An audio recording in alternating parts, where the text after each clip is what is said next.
वसुदेव सुतं देवं कंस चाणूरमर्दनं देवकी परमानंदम कृष्णं वंदे जगद्गुरुम। सर्वेभ्यो नमस्कार। तो छात्रों, इससे पूर्व हमने क्या पढ़ा था? प्रत्याहार निर्माण सीखा था, आदिरंतेन सीखा है, ठीक है। और कल हमने एकस्मान गयणवटा द्वाभ्याम षष्ठ्येव कणमास्यु ज्ञेयो चयो चतुर्थ्या रा पंचभ्या सदो षड्भ्या। बहुत बढ़िया, याद भी हो गया। तो अब इससे हम जो है प्रत्याहार शीघ्रता से बता सकते हैं। कोई बोलेगा प्रत्याहार बताओ, कितने प्रत्याहार हैं, कौन कौन से हैं? तो अकार से अगर ढूंढेंगे तो अक, अच, इस हिसाब से ढूंढना पड़ेगा। फिर अ के बाद फिर ई आएगा, इच, है ना, फिर उसके बाद उ आएगा, उक, ऐसा ढूंढना पड़ेगा। लेकिन अगर हमें यह सूत्र रूपी श्लोक क्या है, कंठस्थ है, स्मरण है, तो हम क्या करेंगे? शीघ्रता से बताएंगे कि भाई एकस्मात् गयण वट, इससे जो एक एक प्रत्याहार बनेंगे। नहीं तो हमें पता ही नहीं, हम तो एक्स्ट्रा ही बना सकते ना।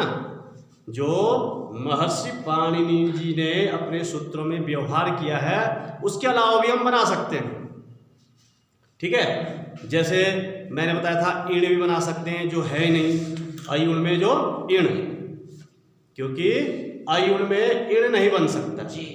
बनता तो है, बना तो सकते हैं हम, क्यों नहीं बना सकते, लेकिन इसका प्रयोग है नहीं व्याकरण में, ठीक है।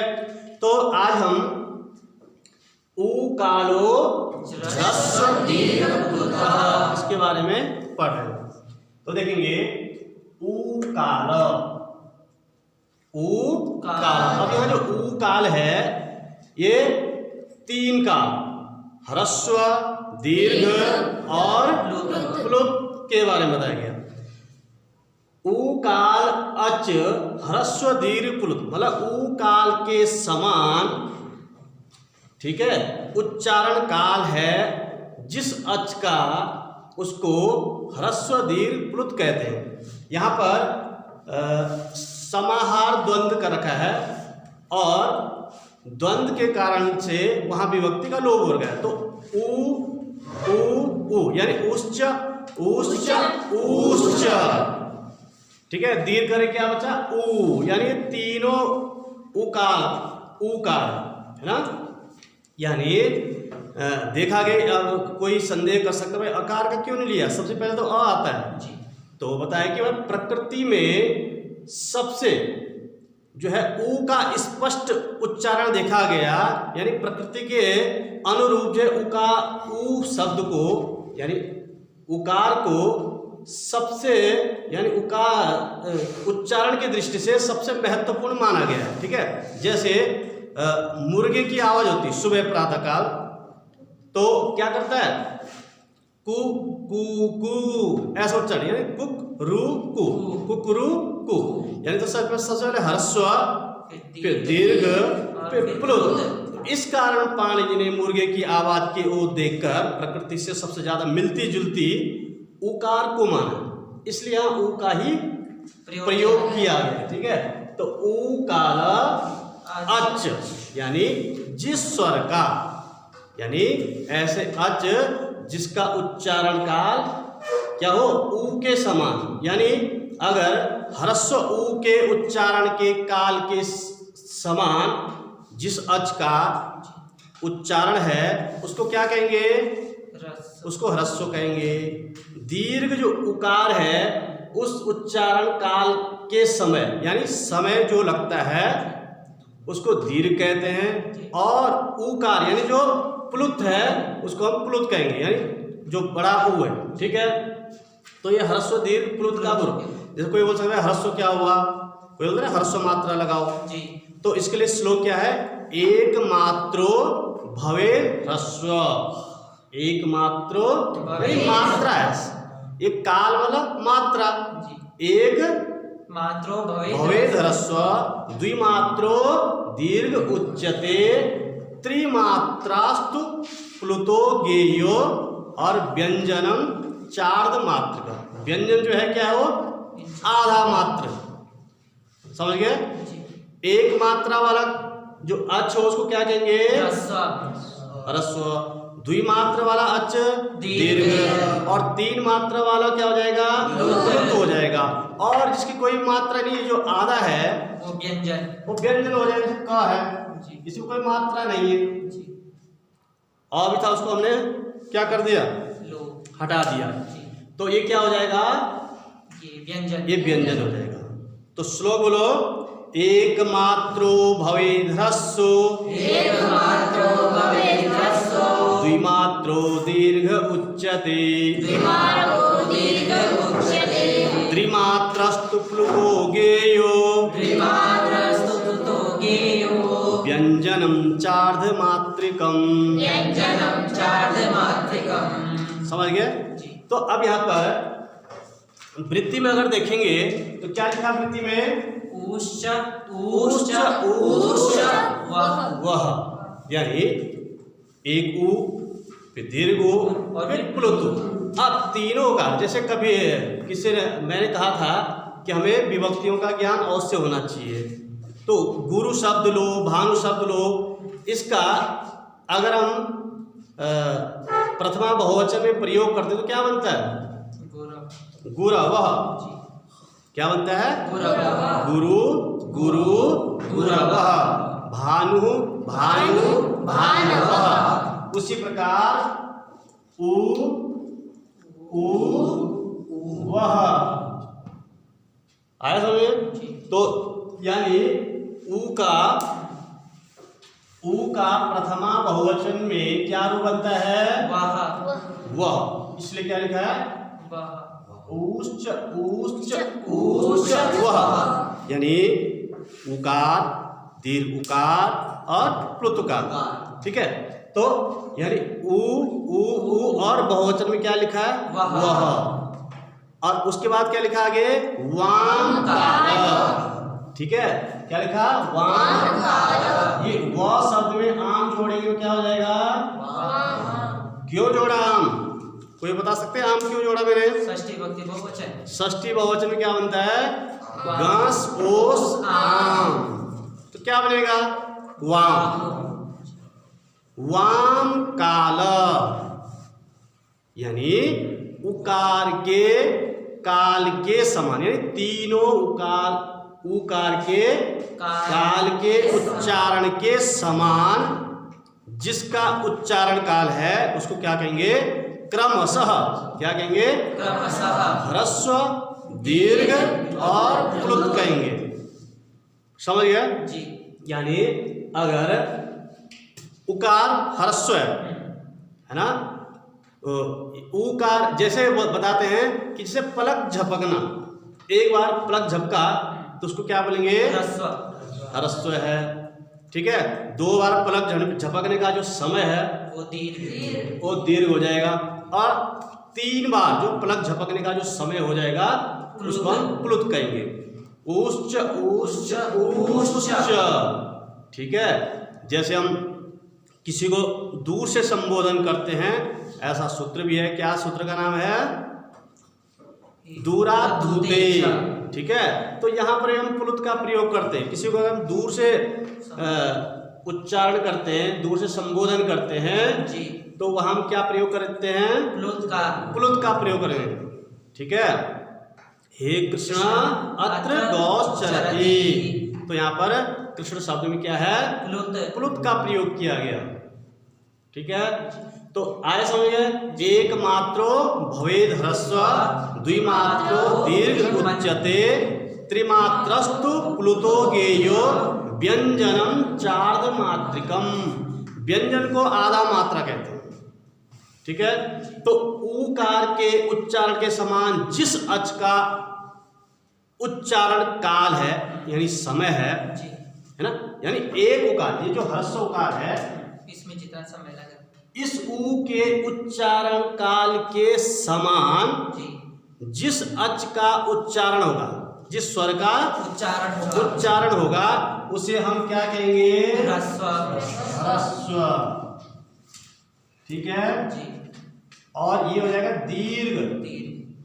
इस ऊ के उच्चारण काल, जब हम इस ऊ का उच्चारण करते हैं, इस ऊ के उच्चारण काल के समान जिस अच का, ये अच लिखा है ना यहाँ जी, जिस अच का काल है, यानी उच्चारण काल है, जो समय लगेगा उसको हम क्या कहेंगे? दीर्घ। दीर्घ कहेंगे।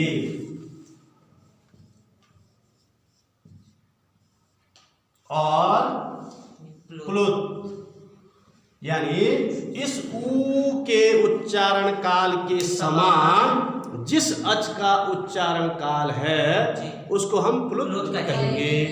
तो यही है ह्रस्व दीर्घ प्लुत करने वाला सूत्र कौन है? ऊकालो ह्रस्व दीर्घ प्लुतः। ऊकालो ह्रस्व दीर्घ प्लुतः। ठीक है, ह्रस्व दीर्घ प्लुतः। तो इतना समझ गए जी। अब आगे क्या लिखा है?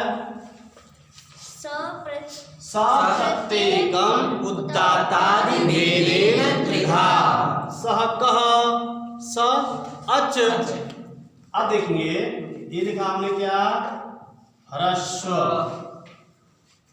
दीर्घ और प्लुत। प्लुत। तो ये ह्रस्व दीर्घ प्लुत जो है, स कह ह्रस्व दीर्घ प्लुत, ठीक है, प्रत्येक का, किसका? प्रत्येक का, यानी ह्रस्व का क्या कहेंगे? उदात्त, अनुदात्त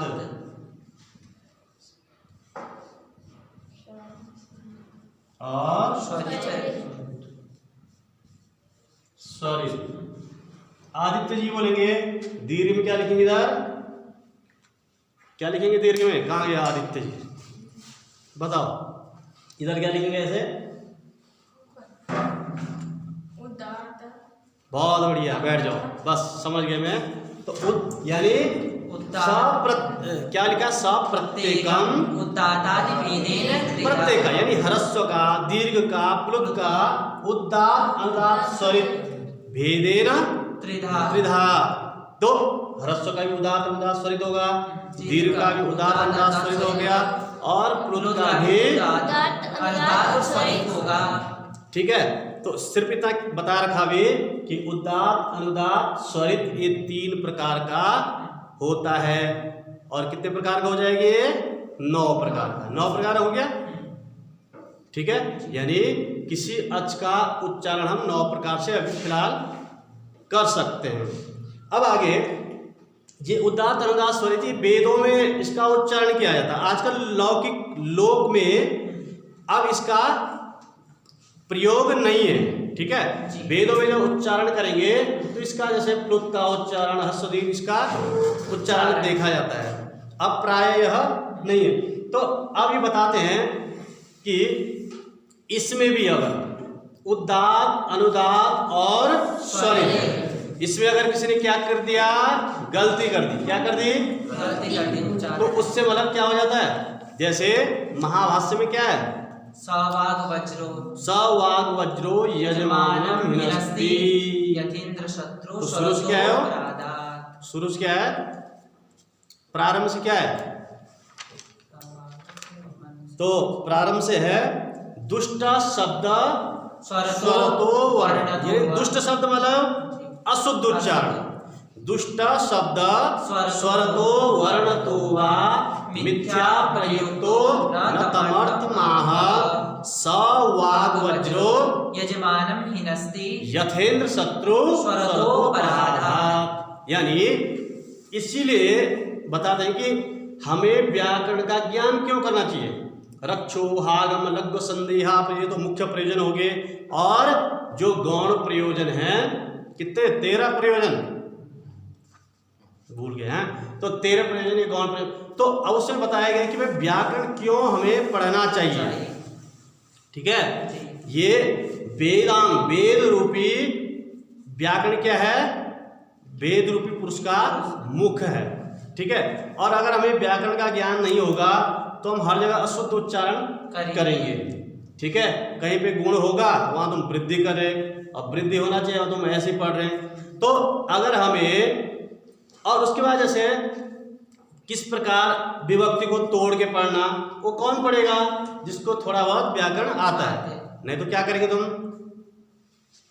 जजमानों का कल्याण न होकर अकल्याण हो जाएगा, इसलिए बोलते हैं जो व्याकरण जानता है ऐसे विद्वान को बुलाओ।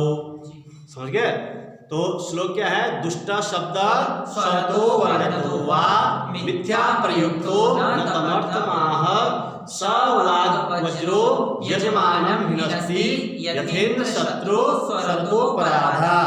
अब इसमें एक कहानी है वेद काल प्राचीन, कि इंद्र ने विश्वरूप को क्या किया?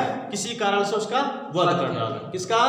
विश्वरूप का किसी कारण से उसने वध कर डाला। अब विश्वरूप के पिता को भाई दुख तो होगा और क्रोधित हुए वो, उन्होंने फिर ऐसा इंद्र को बदला लेने के लिए ऐसा एक यज्ञ रचा कि जिसके कारण जो है इंद्र को मारने के लिए ऐसा कोई पुत्र या जो भी बहुत बड़ा एक यज्ञ किया।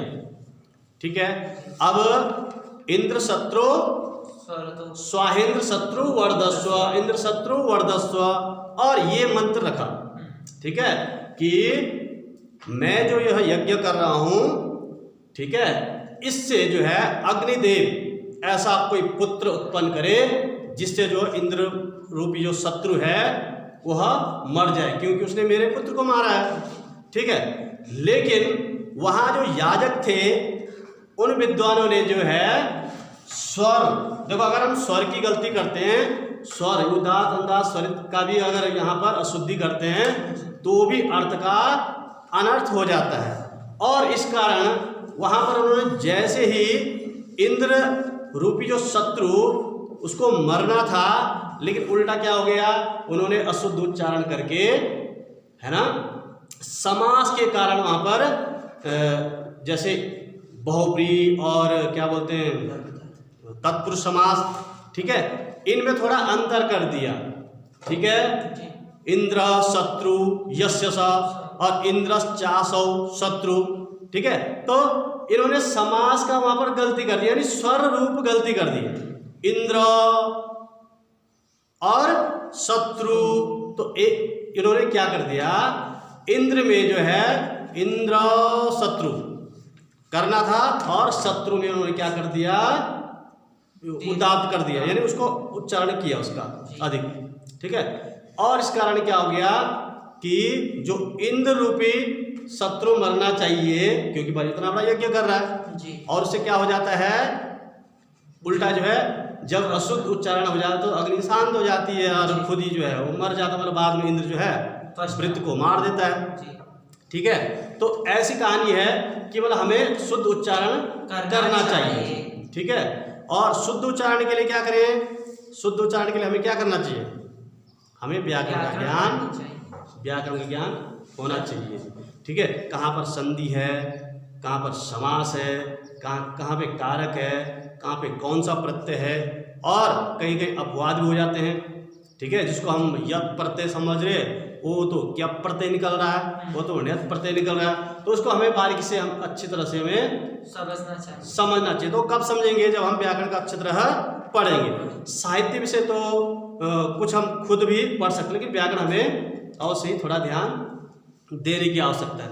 तो ये हो गया ह्रस्व दीर्घ प्लुत, और ये बता दिया कि वह प्रकृति से सबसे मिलता जुलता जो है ऊ स्वर है, जिससे हम ह्रस्व दीर्घ प्लुत का पता कर पाते हैं। अ से इतना स्पष्ट ध्वनि नहीं हो पा रही है, इसलिए पाणिनि जी ने ऊ शब्द लिया गया। ठीक है, और मुर्गे की आवाज प्रातःकाल आप सुनते हैं तो इसी ह्रस्व बोलता है, फिर दीर्घ बोलता है, फिर प्लुत का उच्चारण करता है। तो समझ गए प्लुत क्या होता है। जब हम वेद पढ़ते हैं तो वहाँ प्लुत का उच्चारण करते हैं। ठीक है, ह्रस्व दीर्घ प्लुत वहाँ वेदों में होता है, और वेद तो बहुत बड़ी चीज़, हम जैसे रुद्री एक छोटा अष्टाध्यायी है, उसमें हम उसका प्रयोग करते हैं। लोगान अगर, तो अब यहाँ पर इसके बाद आगे अगर हम पढ़ते हैं तो उच्चैरुदात्त है। क्या लिखा है? उच्चैरुदात्तः। अब तुम्हारे पास जो किताब है जी। उस पे शायद उच्चैरुदात्त क्या होता है? तालवादिषु स्थानेषु। बहुत बढ़िया। तो इस पे है नहीं लिखा ना, तो अन्य जो किताब है उन पर उच्चैरुदात्त की वृत्ति लिखी है। क्या लिखा है? तालवादिषु सभागेषु स्थानेषु ऊर्ध्वभाग निष्पन्नो अच्। तालवादी जो कितने होते हैं हमारे मुख में? तालवादी उच्चारण स्थान है 8। ठीक है, जो 8 उच्चारण स्थान हैं उन उच्चारण स्थानों से तालु आदि जो उच्चारण बताया उस स्थान से ऊर्ध्व भाग से निष्पन्न जो अच् है उनकी उद्दात, उसको हम क्या कहेंगे? उद्दात। तो ज्यादा गहराई में तो हम ही जाएंगे क्योंकि हम ये वेद की बात है। ठीक है, लेकिन तालु आदि उच्चारण स्थान से अगर ऊपरी भाग से हमने उस उच्चारण करते उसको क्या कहेंगे? उद्दात। उदात्त कहेंगे। ठीक है, और जैसे आ, ए, मित्रा, वरुणा, तो यहाँ आ शब्द जो है हम तालु आदि से उदात्त प्रयोग करें। ठीक है, और अनुदात क्या होता है? तालु आदि स्थानेषु अधोभागी। तो जैसे हमने क्या बोला? अरवांग, तो अ शब्द जो लिया ये क्या है? ये अनुदात हो गया। आ, उद्दात। ठीक है, और यानी उदात अनुदात तत्वे वर्ण धर्मो समाह्रियते यस्य सो अच्। यानी उदात्त, कुछ उदात्त का कुछ अनुदात, यानी दोनों मिला के, है ना, कुछ उदात्त का स्वर कुछ अनुदात्त का, और बीच में उसको हम क्या कहेंगे? स्वरित कहेंगे। ठीक है, उदात्त अनुदात्त स्वर्ण धर्मो समाह्रियते यस्मिन् सो अच् सा स्वरित संयम स्यात्। ठीक है, तो तालु आदि उच्चारण स्थान के ऊपरी भाग से क्या हो जाएगा? उदात्त, और तालु आदि उच्चारण स्थान से नीचे भाग से अनुदात हो जाएगा, और दोनों उदात्त और अनुदात के बीच से मध्य भाग से जिसका उच्चारण करेंगे, यानी थोड़ा उदात्त तत्व धर्म भी रहेगा, थोड़ा अनुदात्त तत्व धर्म भी रहेगा, उसको हम क्या कहेंगे? स्वरित कहेंगे। ठीक है, और हो सकता है मैं इसमें कुछ छोड़ रहा हूँगा। ठीक है, तो जो भी मेरे दिमाग में था वो क्या है? उकालो ह्रस्व दीर्घ मुद्रा, इसके बारे में हमने समझा। और यह कक्षा निरंतर चलती रहे ऐसी प्रभु से कामना है। ठीक है, और उत्साहवर्धन के लिए सभी जो है शेयर करें और सब्सक्राइब करेंगे। बाकी तो यहाँ जो कक्षा में आ रहे हैं वो तो अच्छी बात है भाई, कक्षा में तो अलग बात है और वीडियो देखने में अलग बात। ठीक है, कक्षा में आप कुछ शब्द पूछ भी सकते हैं, हाँ जी ये कैसा बताया आपने, लेकिन वीडियो में उस हिसाब से हम पूछ नहीं सकते, इसलिए क्लास में तो हमेशा आना ही है। ठीक है, और उसके बाद अगर कहीं से समझ में ना आए तो उसके बाद आप वीडियो देख सकते हैं। ठीक है, सभी को नमस्कार।